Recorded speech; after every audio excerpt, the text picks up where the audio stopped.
Okay. Nope. Nope, my face. Focus on my... Yes. Yes, iPhone camera. Yes, get it, girl. I haven't done this in a while. Can you tell?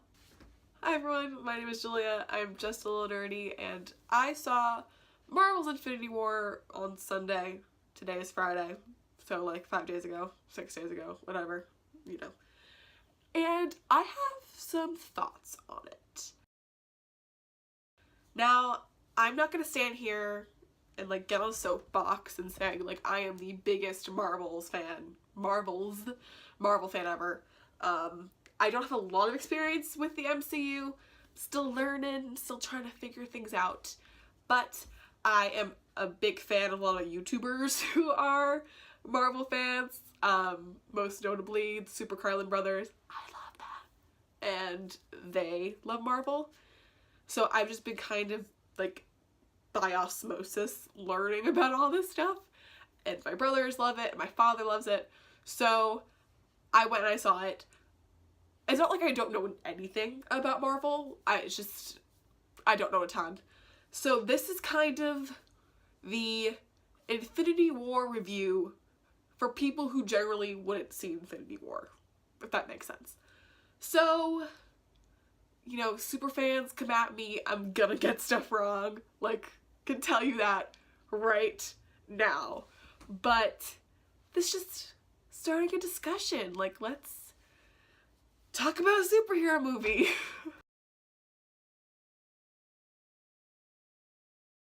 When I tell you what my thoughts are, you are probably gonna say, wow, Julia, you really hate this movie. But I don't.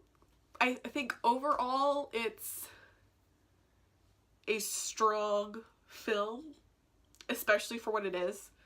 I'm not walking into a superhero movie thinking that it's going to win all the Oscars. You know what I mean? Like, I'm expecting a fun time, and you know, that's pretty much it. So, that being said, my 3 biggest complaints revolve around just like general plot issues, character arc, more specifically lack thereof, and a really big tone problem. Like, bigger than The Last Jedi's shoulder flick tone problem. We'll get to that though. So my biggest plot complaint lies around Thanos, because like, what's his end game here? Like, I guess the better question is, how smart is his end game here? Because I get the whole front porch fairy tale story thing, what he wants to happen, but dude, no one's ever going to thank you. Like, you could be completely right on like a saving humanity, or I guess it's not just humans, so like saving life kind of basis. And that's a moral argument that I am not going to get into here. But you're still killing everyone's friends and family, so no one is ever going to thank you. Like, just wrap your big bald head around that now. Speaking of family, I appreciate the nuance they gave to him and Gamora's relationship, but here's the issue I have with that. I know that I just went on a huge long rant about how I'm not the biggest fan of Marvel. The one Marvel thing that I've been with since the beginning is Guardians of the Galaxy. That is my shit right there. So, whenever I talk about Guardians of the Galaxy, I know what I'm talking about. To a degree. So, in the first Guardians movie, and the second one too, they kind of just paint Gamora's relationship with Thanos as he is the worst guy ever. Like, unredeemable, no love in his heart, like nothing. So in this movie, when they established him to be capable of loving something, because in order for him to get the Infinity Stone, he would have to throw someone he loves off the cliff. So by the transverse property, he got the stone by throwing Gamora off the cliff. So he loves Gamora. But that doesn't really gel with what we know about his character. And in my mind, that juxtaposition is signaling to me, oh, we're gonna redeem him. Like, I was sitting in the theater, like, oh my god, they're gonna redeem Thanos. Like, Marvel's actually gonna go there. Like, we're gonna do this. And then I was waiting for it for the rest of the movie. And it never came. Because they're not gonna redeem him. And I guess it's similar to, like, the whole, like, Kylo Ren problem. But the main difference between Thanos and Kylo Ren is I am positive that Kylo Ren will be redeemed by the end of this next movie. Thanos, like, I don't know if Marvel has the balls. I don't. So, this kind of leads me into my next point of just, like, the characters of this movie deserved a better movie. And they deserved a better structure for themselves. And let's talk about that. There were maybe 3 half-actualized character arcs in the entire thing. Doctor Strange, Stark, to an extent, they kind of go together, and Wanda. That's it. How many characters do we have? Like 50? I'm not loving that percentage. I'm not. So let's take each of those in turn. Doctor Strange went from protecting the stone to, like, wanting to protect his friends. Good. That's a good character arc. Tony, very similarly, went from hating Doctor Strange to thinking he's pretty alright. Not as strong as Doctor Strange's character arc, but again, movement. I like movement. And then Wanda went from, well, she's a rock star in this movie, by the way. Love Elizabeth Olsen, love her, and love her character, just great. So she went from, like, she had this, like, really complicated internal struggle of, like, what to do about her superhero boyfriend, and should she sacrifice Vision, even though Vision wants her to, and this whole, like, conflicting, it was great, and she eventually did it, and that is 2 thumbs up, great character development, MCU. So now, I know you know how to do it. So why didn't you? I think the most egregious example of this is with Thor. Just to preface this, I would have, oh, yeah, spoilers. This is probably the biggest spoiler in the movie, though.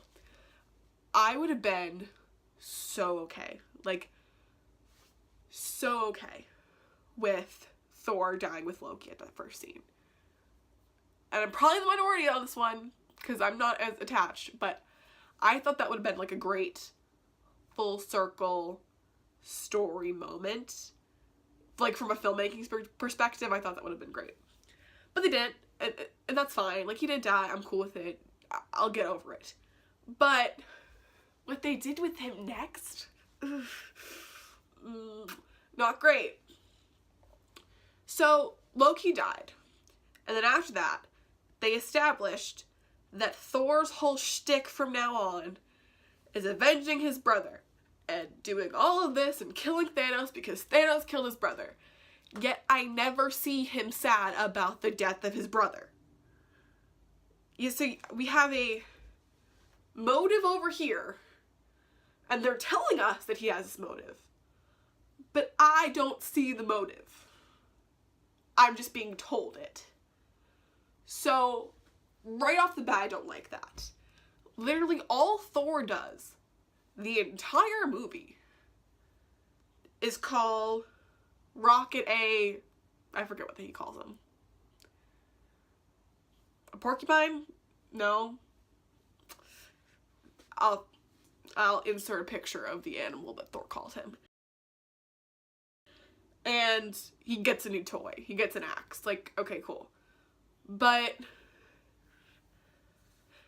they didn't do nearly as much with his character as they could have, and they had every opportunity to do so. I wanted to see Thor, like, grieve. Because we think Thor is some, you know, big, strong, godlike man who can't feel anything, he can't be hurt. And that would have been a really clever subversion of expectations to have him hurt by this. And they're telling us he is. They're saying, oh yeah, this is why Thor is doing this thing, because he wants to avenge his brother. And then, I just don't buy it, guys. I don't buy it. So, I guess maybe they're gonna have him be all sad in the next movie and have it like all hit him at once.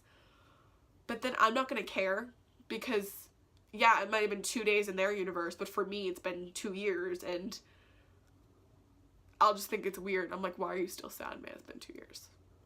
So I feel like they lost their opportunity with that. That's sad, because that could have been cool. And now we're going to talk about the tone problem. And this really only presents itself in the second half of the movie, because that's like kind of the nature of this tone problem. And again, I have one specific example for this, and that is Brenner not being able to do the Hulk thing. And I thought that joke was hysterical. Like, the first time I did it, I was like laughing my ass off. Because in the first movies, Hulk couldn't stop hulking, and now he can't Hulk. See? Directors and writers, clever subversion of expectations. We like that. Audiences like that. And then, in the last fight scene, when people are literally, like, being chopped up, and Thanos just showed up, and, like, everything's going to shit in Wakanda, and this is literally the most climactic point in the entire film, and you cut to Hulk not being able to Hulk, and do the same joke you've done 9 times already. Like, what? Like, you've just spent 2 hours building up tension to this exact moment. And then as soon as you have the tension, you're like, oh, I'm Hulk, I can't Hulk. Like, guys, come on. Give me that joke in the first 4 fight scenes, and I'm a happy camper. Last one, though. Guys, there are stakes here. Like, there are stakes here, and it's the same thing that happened in The Last Jedi. And yes, I'm drawing a lot of examples of Star Wars because I like Star Wars, okay? And Luke did the whole shoulder flicky thing, and it took me out of it, and it took me out of it this time too. Because I don't buy it. You're in a stressful situation. It just doesn't... And the same thing on Titan, when Mantis was on top of Thanos and, like, trying to make him go to sleep, and they were trying to get the cuff off of him, but Star-Lord was doing the whole, like, not being helpful thing. And so, you know, like, Tony and Spidey were, like, trying to get it off of him. The cuff off of him. But they, like, comedically struggled for, like, a little too long. And, again, it just took me out of it. So, I guess the moral of this story is, like, don't put jokes where they don't belong. We don't need them. Like, you're gonna have us, like, start crying in 30 seconds. I don't need a joke right now. It's not gonna help. You're not lightening the mood, because the mood hasn't really been darkened yet. So just, like, hold off, man. Hold off. It doesn't seem appropriate. I don't see the purpose of it. But, I mean, it doesn't take everyone out of it. I get that. It just bothered me. Okay, so now that I ran on this movie for, like, I don't know, 10 minutes, we're gonna do a top 10 list of things I did like to lighten the mood. And we're not gonna do it with the bad Hulk joke. The first thing that I really liked was Spidey going to space. I thought that was fun. I'm glad that they used his character in that way instead of just, like, having him do a cameo and then leave. I thought that was awesome. And I liked the opportunity for growth that gave his character throughout the entire thing, although he doesn't really grow because we don't really see him do anything. But the opportunity was there, and I liked how he, you know, he went along for the ride. That was cool. 2, the Cap and Bucky reunion. I am on the internet enough to know that that's a very popular ship, and I thought it was really cute. Really liked the moment. Again, like, I don't really know a lot of the backstory behind that, but I thought it was cute, and I liked it, so got on the list. Number 3, everything Gamora did because she is a badass. I will never forget you. R.I.P. 4, Teenage Groot. As a teenager myself, I found this all too real. I thought that was really, like, just very funny. But the thing where he said, "I am Groot" at the end as he was disappearing into ash, and apparently he was saying "Dad" to Rocket. Script writers, why do you do this to me? 5. The score was excellent. I don't really have that much to say about it other than I liked it. I thought it built at the right times. I liked the songs they used when the Guardians were on screen. Just liked it. Thought it was good. 6. Thor getting a new toy, even though I ratted on it for like 5 minutes earlier. I did like it. I thought it was cool. I thought the way he got the new weapon was nice. I thought that it was just a clever thing for him to do the entire time, although I wish his motivations for doing so were a little bit clearer. More clear. I thought that was good. And I liked how powerful it was. And I also liked that even though it was so powerful, it couldn't save the day in the end. Again, writers, clever subversion of expectations. I liked it. Number 7, Doctor Strange and how much he is in it. I'm a huge Benedict Cumberbatch fan. I love Sherlock. I love The Imitation Game. I love everything he's in. So I love seeing him on screen. Although the entire time I was just like, Benedict, stop talking with that ridiculous American accent. But I liked it, and I like him. So I was always very happy when he was on screen. Number 8, Wanda storming in and saving the day like the badass she is. I just love all the badass women in this movie. Like Sumi, I thought that was great. And yeah, just really cool. Her red energy balls, those were cool. Those are really cool. So yeah, I like her. Number 9, the comedy. The jokes were all legitimately funny, even if they were poorly placed. A lot of them were poorly placed, but I like them. And number 10, all the character interactions. And that's what I was really excited for going into this film, was how everyone was going to interact with each other. I really liked the dynamics between Thor and Rocket. I really liked Quill, Stark, and like Drax. I thought that was cool.